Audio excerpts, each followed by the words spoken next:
여러분의 마음은 안녕하십니까?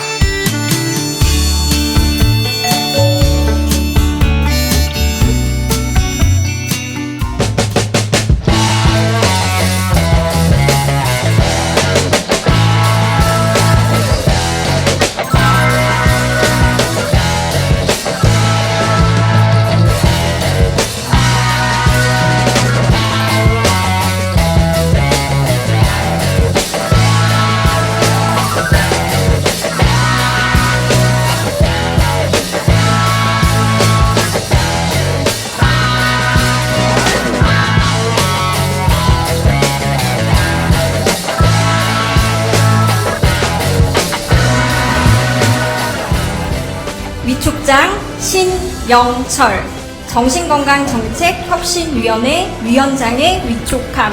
2024년 6월 26일 대통령 윤석열.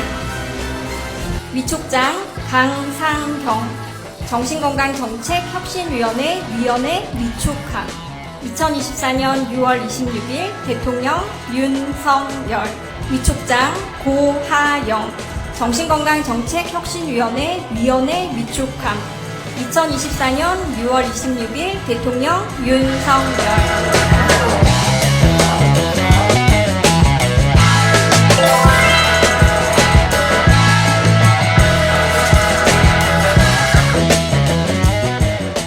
여러분 반갑습니다.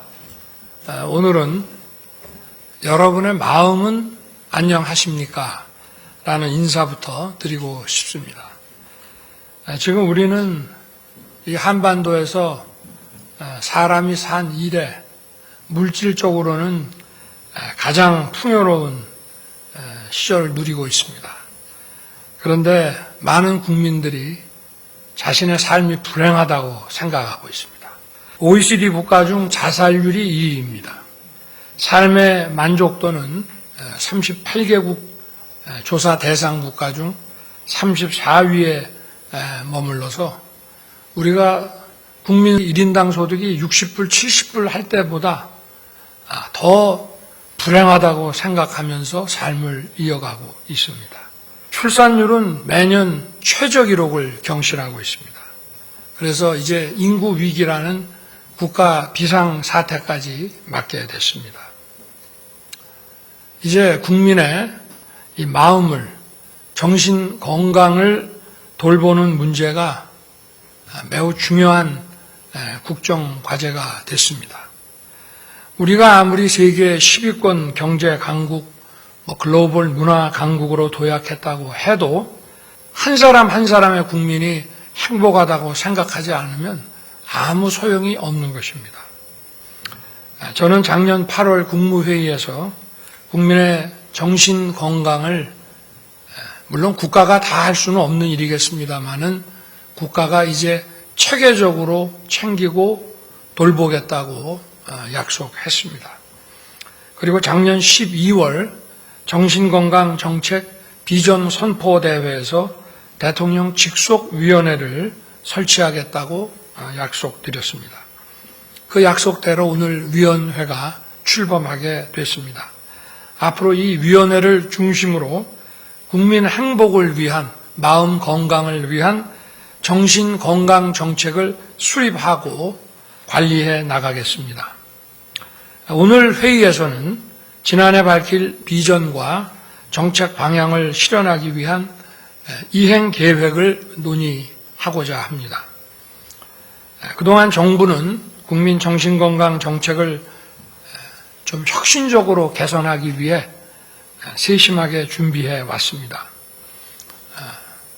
역대 정부 처음으로 당사자와 가족들을 만나서 어떤 서비스를 원하는지 수요 조사를 했고 또 전문가, 관련 학회와 함께 연구하고 또 여러 차례 회의도 열고 의료, 심리, 상담, 복지를 비롯한 다양한 트랙에서의 지원 방안에 대한 의견도 수렴했습니다. 그 결과 정신건강의 전 주기를 아우르는 정책의 대전환이 필요하다는데 모두 동의하고 예방, 치료, 회복이라는 세 가지 큰 방향에서 이행 계획을 수립했습니다. 먼저 예방에 관해서는 우리 사회가 지나치게 경쟁적이고 타인과 비교하는 것이 일반화됐습니다. 그러다 보니 많은 국민들이 평소에 과도한 경쟁 때문에 우울과 불안감을 느끼면서 살고 있습니다. 이러한 우울과 불안이 정신질환으로 이어지지 않도록 조기에 발견해서 예방하는 것이 중요합니다. 정부는 오는 7월부터 국민의 일상적인 마음을 돌보는 전 국민 마음 투자 사업을 이제 착수합니다. 일상에서 우울과 불안을 경험하는 국민들은 언제든 전문가의 심리 상담을 받을 수 있도록 하겠습니다. 그리고 임기 내에 총 100만 명을 대상으로 심리 상담 서비스 패키지를 제공할 것입니다.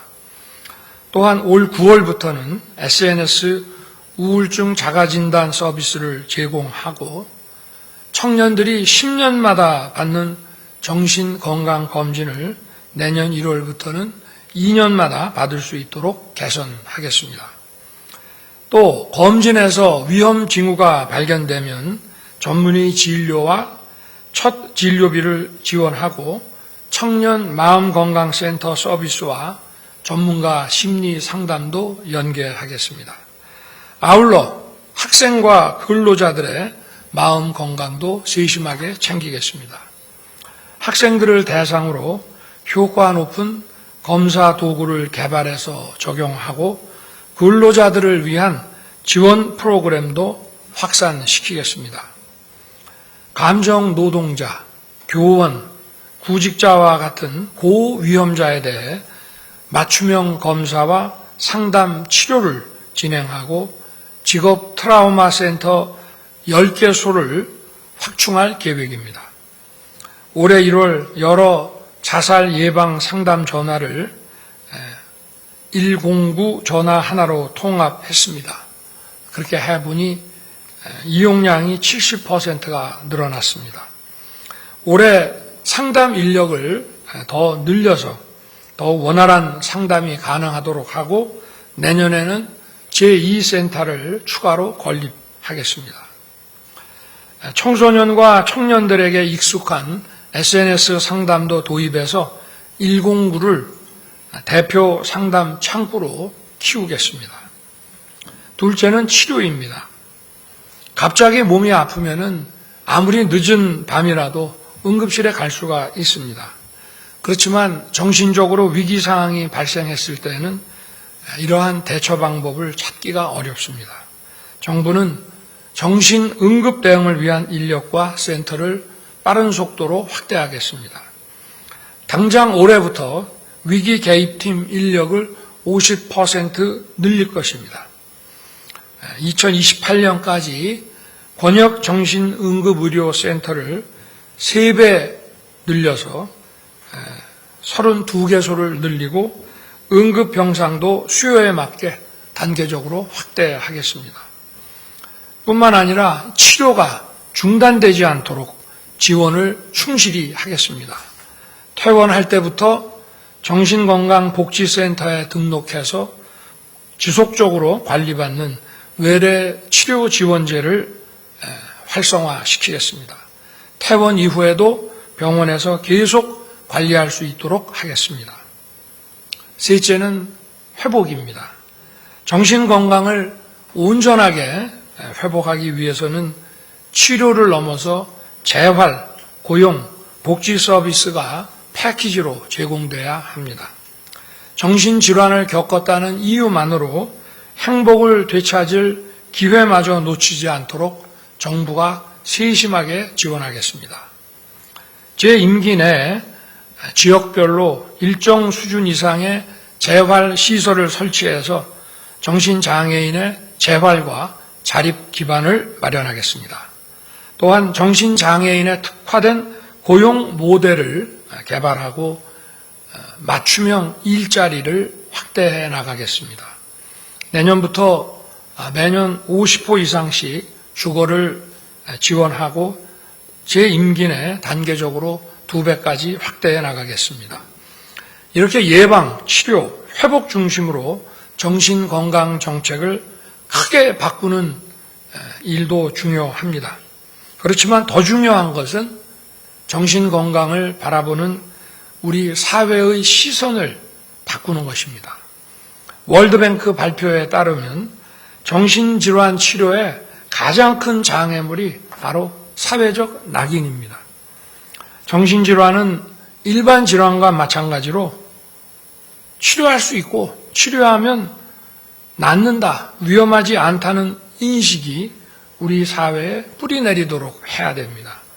위원회는 관계부처와 힘을 모아 정신질환에 대한 인식을 바꾸고 편견을 해소할 수 있는 방안을 마련해 주시기 바랍니다. 또한 위원회와 보건복지부가 중심이 돼서 세부 계획의 이행 상황을 세심하게 점검하고 끊임없이 보완해 나가도록 해 주시기 바랍니다. 저와 정부는 정신건강 정책 대전환을 이룰 수 있도록 모든 지원을 아끼지 않겠습니다. 국민 모두가 행복하고 마음이 건강한 사회가 될 수 있도록 오늘 좋은 의견을 많이 내주시기를 부탁드립니다. 감사합니다.